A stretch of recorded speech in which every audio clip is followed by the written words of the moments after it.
President Trump demanding Congress deliver funding for his wall in exchange for letting Dreamers stay in the country. I thought there was sort of a tentative deal with top Democrats. What happened here?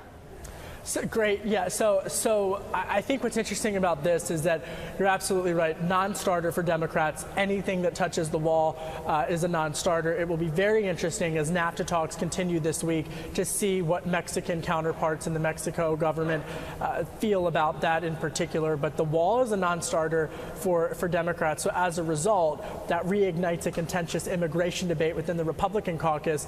And some conservative hardliners would argue that that is not what they would like to see, that the push isn't conservative enough. So, again, a very tight political tightrope for the president to have to watch. But the sources that I talk with tell me that he was quite satisfied seeing the other week at the test models in California that were being constructed as test model portions of the wall.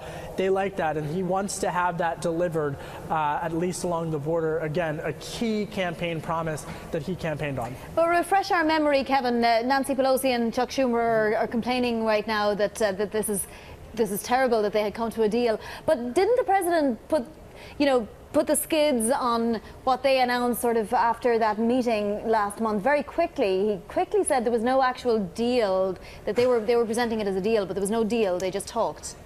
Yes, and it got him a couple of positive news cycles. And candidly, I think that the hurricane had really a direct impact on that. The administration did not want the folks down in Texas, Louisiana, and other folks who were impacted by that hurricane to have to wait on their relief. So the punting, if you will, and Secretary of Treasury Steven Mnuchin was wrapped up in all that. We all remember about punting the debt limit and a short-term extension.